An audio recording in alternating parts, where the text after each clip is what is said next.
Hi, I'm Dave from Militaria Antiques Toronto, and today I'm going to show you some more items that we picked up.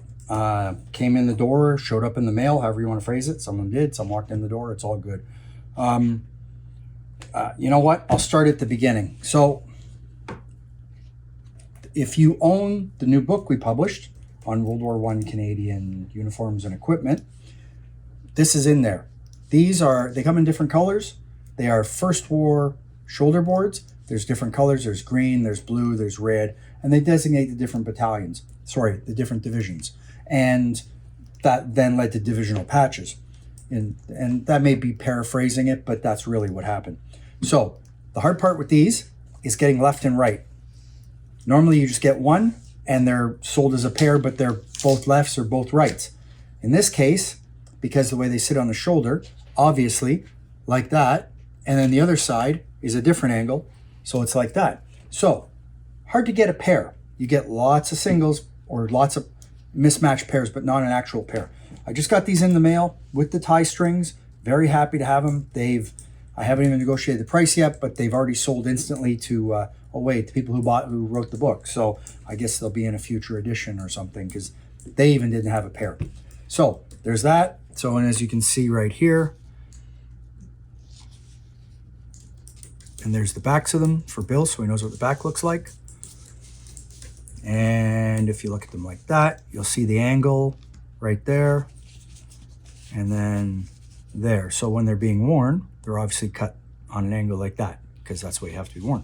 So there's those. Those are pretty cool. They're sold, but they're still cool. What to start with next? So let's see. SA Dagger. Nice painted scabbard. Nice handle, fits together nicely, no extra space in there. It's an RZM right there, which you can see, RZM 7/68, dated 1941. It's a very nice blade, nice runner marks on it, as you can see. Sorry, cross hatching. These are the runner marks from going in and out of the scabbard. But there's the cross hatching on the blade, which you want to see because if someone's messed with this too much, you get rid of all the cross hatching because they've rubbed it down with a bit of friction from, heat from rubbing it. So with a cloth or whatever they're using. It's nice because the motto's still on there. That's very nice. A little bit of scabbard on the guard there, a bit of oxidation, but it is what it is. You get what you get, right? Hey, it's not like it was made yesterday. Thing you want to look for obviously on this again is the screws, making sure they haven't been turned. Yes, screws get lost and replaced, but the problem is with people that restore these or mess with them, I don't even call it restore, when they mess with them, they take the screws off, they use the wrong size screwdriver, and the screws are soft, so the heads turn and they get deformed. Obviously you want to try and get these, if you're buying them, with as good a condition as possible. So the screw heads are not turned. That's a good thing. I'm not saying they didn't repair them during the war. It's just that now people are messing with stuff. Well, they've been messing with stuff for a long time, actually. Same with the reproductions. But that's one thing you should look at, along with the paint, making sure it's not repainted, etc.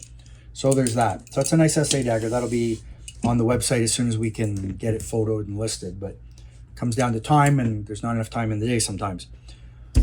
Next is a very nice M35. Used to be a double Decal Army, according to the Brian Ice book, which is great because some people don't like books. I love books, not just because I sell them. I keep my own personal library, and I bought that book because you can look up the lot numbers. And, I certainly don't know everything, and I can't memorize everything. It's not possible. So I have to buy books, and I have to look things up occasionally. If I don't know it, I ask my employees, and they know. So it's all good. But it's in the Brian Ice book. This lot number shows it as a double Decal Army. Unfortunately, it's not anymore. The decals have been removed and are no longer there. What's nice about this helmet, in my mind, is that, I'll show you, it's a size 68, which is a good size. It's an NS 68 with a lot number right there of, let's see, that was an Echo 22. So I looked that up, and that's what it shows as being a double Decal Army. We all wish it was Kriegsmarine or SS, but you know what? The reality is that most of them aren't. What's also nice is that, I'll undo this very carefully, on the strap, I found a nice maker mark, which is, obviously it's a later strap, but that's okay. 1940, clearly dated and maker marked, good condition strap. And then, I don't know if I can get this, but there's this tiny little size mark or stamp right into the leather, which I hadn't seen before, right there. I'll try and do it. Right there. I don't know if you can see it. Hopefully you can. It says 6870. Sorry, 6867. And that I hadn't seen before on a helmet. And I have lots of helmets. Made in Brunswick, it says.